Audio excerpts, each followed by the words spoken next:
Assalomu alaykum aziz kuzatuvchilarimiz. YouTube kanalimizda sizni ko'rib turganimizdan juda ham xursandman.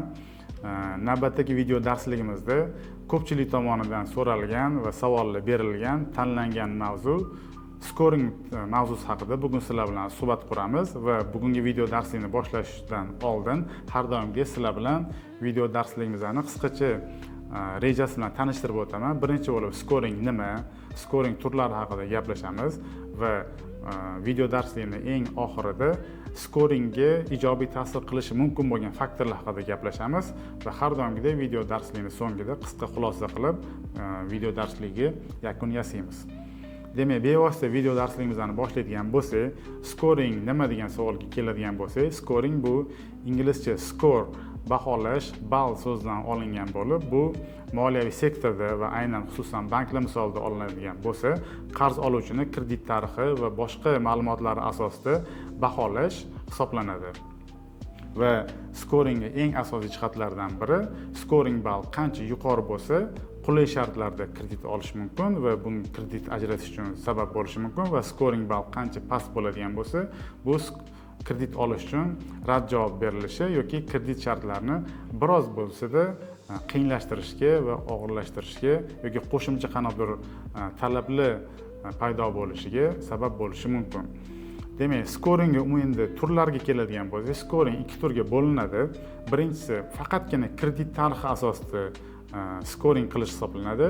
Ikkinchisi bo'lsa, bank va boshqa moliyaviy tashkilotlar tomonidan kredit tarixiga qo'shib, boshqa ma'lumotlar asosida scoring qilish hisoblanadi. Va bu boshqa ma'lumotlarga bundan keyingi slaydlarda ko'rib o'tamiz, nima ma'lumotlar kirinishi haqida va bu haqida albatta batafsil gaplashib o'tamiz.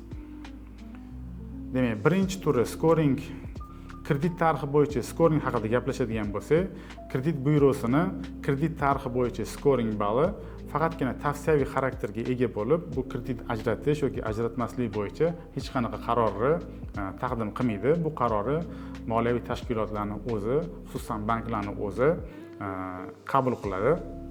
Va kredit tarixi bo'yicha scoring ball 5 turga bo'linishini ko'rishimiz mumkin. Bu slaydda ham ko'rsatib qo'yganmiz. A, B, C, D, E. Ya'ni A bu a'lo. Agar infokredit portaliga kiradigan bo'lsangiz yoki KTM ilovasini yuklab oladigan bo'lsangiz, kredit tarixi bo'limiga kiradigan bo'lsangiz, sizga bunda scroll chiqadi va kredit tarixingizni A, B, C, D, E ga qo'yib, sizni ballingizni chiqarib berishi mumkin. Va bu yerda A bu a'lo, 400 balldan 500 ballgacha hisoblanadi va bu a'lo kredit tarixiga ega bo'lgan jismoniy shaxslarning kredit tarixi bo'ladi va xavf darajasi juda ham minimal hisoblanadi. Keyingisi B bu yaxshi hisoblanadi. Bu 300 dan 399 ballgacha bo'lgan mezonlarda yuritiladi va bunaqa kredit tarixi bo'yicha scoringga ega bo'lgan jismoniy shaxslarning xavf darajasi past va yaxshi kredit tarixiga ega deb tavsiflanadi. C bu o'rtacha kredit tarixi bo'yicha scoring ball hisoblanadi va bu ball 200 bilan 299 ball oralig'ida yuritiladi.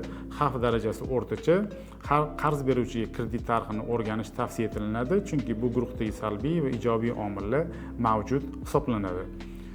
D bo'lsa, bu qoniqarli hisoblanadi va bu yerda ball 100 dan 199 ballgacha bo'lgan mezonda yuritiladi va bu scoring ball o'rtachadan pastroq hisoblanadi va bunday ballga ega bo'lgan qarz oluvchilarni kichik miqdordagi kredit ajratilishi mumkin degan tavsiya beriladi va eng oxirgisi 5-inchisi bu Y, ya'ni yomon hisoblanadi. Bu 0 dan 99 ballgacha bo'lgan mezonda yuritiladi va bu qoniqarsiz ball hisoblanadi. Qarz oluvchining muddat o'tgan qarzi yoki kredit tarixi salbiyligidan bu dalolat beradi va qaytarib o'taman, kredit byurosining bu scoring ballari faqatgina kredit tarixi asosida shakllantiriladi va ko'proq bu tavsiyaviy xarakterga ega hisoblanadi. Endi boya aytib o'tganimdek, kredit tarixi bo'yicha scoring ballingizni ushbu slayddan ko'rib turganingizdek, KTM ilovasiga kirganingizda avtomatik tarzda shakllanadi va sizni kredit tarixingiz bo'yicha scoring ballingizni avtomatik hisoblab beradi va bundan oldingi slaydda ko'rsatib o'tganim ballarga qo'yib, o'zingizni kredit tarixingiz bo'yicha scoring ballingiz qaysi bir mezonga to'g'ri kelishini ko'rib olsangiz bo'ladi.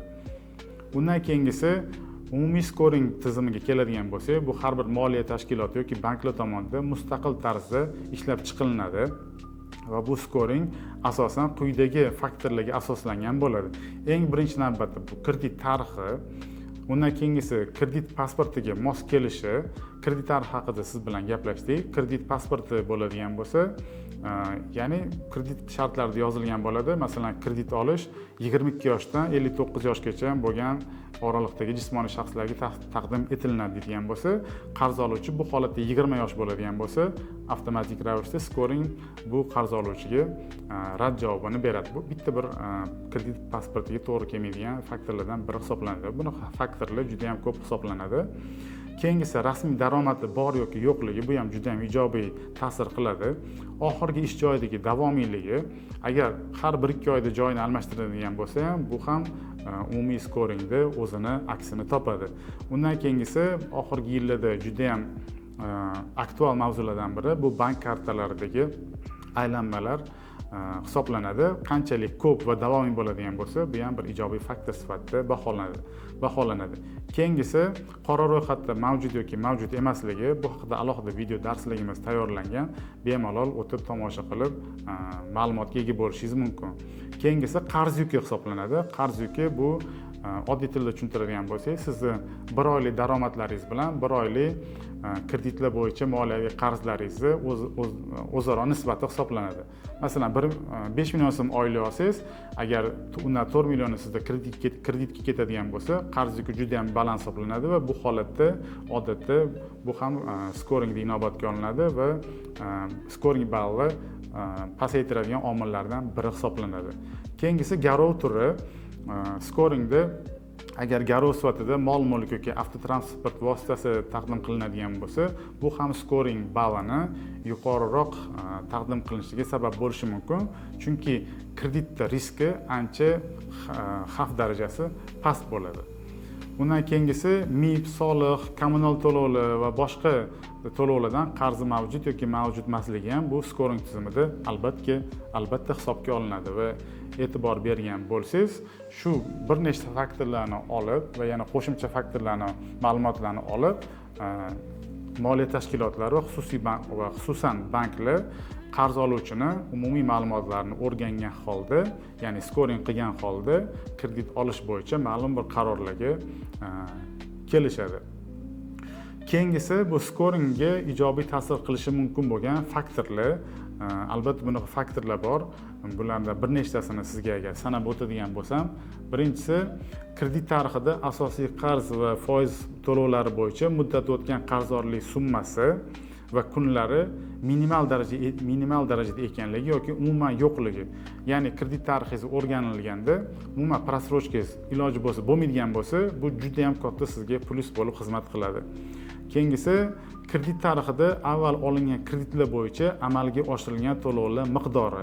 Ya'ni kredit tarixingiz olinganda siz oldin misol uchun 7 million so'm kredit olib buni agar yopgan bo'lsangiz, demak siz 7 millionlik kreditni to'lashga qobiliyati bor zayomshik, ya'ni qarzdor hisoblanasiz va siz 7 millionni o'z vaqtida va prasrochkasi yopa oldingizmi, demak sizga 7 milliondan ko'p kredit berish ham xavfi juda ham past hisoblanadi. Ya'ni 7 milliondan ko'p 10 million, 15 million misol uchun sizga kredit ajratish mumkin hisoblanadi. Undan keyingi faktor rasmiy daromadning mavjudligi va oxirgi ish joyidagi davomiyligi 6 oydan kam bo'lmaganligi.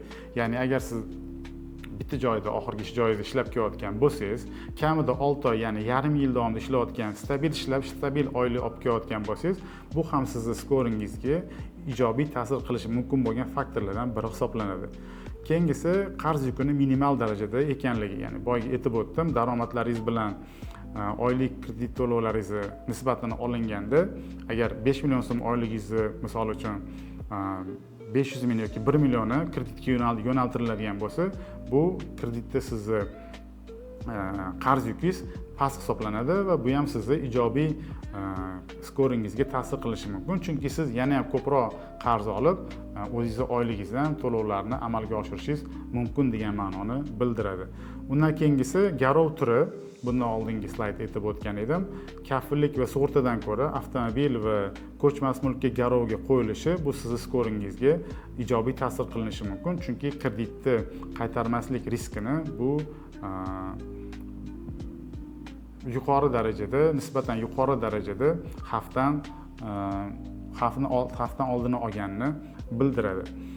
Demak, bugungi mavzuyimiz bo'yicha qisqagina har doimgidek xulosalarimiz amalga oshiriladigan bo'lsa, bank va moliyaviy tashkilotlar tomonidan skoring, ya'ni qarz oluvchini baholash mustaqil tarzda amalga oshiriladi va bir nechta yuqoridagi slaydlarda aytib o'tgan mezonlarimizga asoslangan holda ball taqdim qilinadi. Baholash so'ngida bo'lsa, ya'ni skoringingiz so'ngida umumiy ballga qarab, o'sha tijorat bankida qabul qilingan strategiyalariga qarab kredit ajratishga ruxsat berilishi yoki ruxsat berilmasligi haqida qaror qabul qilinishi mumkin. Va o'ylaymanki, bugungi video darsligimizdan keyin sizda albatta skoringda va skoringga ijobiy ta'sir qilishi mumkin bo'lgan faktorlar bo'yicha endi sizda bilim va ko'nikmalar mavjud va bulardan siz o'zingizga kerakli xulosa chiqargan holda o'zingizga kredit olish bo'yicha imkoniyatlaringizni pastga tushirib yubormaysiz degan umiddaman. Va hammangizga e'tiboringiz uchun kattakon rahmat aytaman. Bugungi video darsligimiz sizga albatta foydali bo'lgan bo'lsa, albatta like bosib, izohlarda o'zingizlarning fikringizni yozib qoldirishinglarni so'rab qolgan bo'lardim va har doimgidek qanaqadir bir foydali ma'lumot olgan bo'lsangiz va mavzu bo'yicha qanaqadir savollaringiz bo'lsa, albatta izohlarda yozib qoldiring va keyingi safar qaysi mavzular bo'yicha video darslik tayyorlashimiz bo'yicha o'zingizlarning fikr va mulohazalaringiz, takliflaringiz bo'lsa, bu haqida ham albatta yozib qoldiring. Qo'ldan kelgancha har birini o'qib va bu mavzularda ham atroflicha o'rganib video darslik tayyorlashga jamoamiz bilan harakat qilamiz. E'tiboringiz uchun rahmat. Bizani ijtimoiy tarmoqlarda kuzatib boring va albatta obuna bo'lib qo'ying.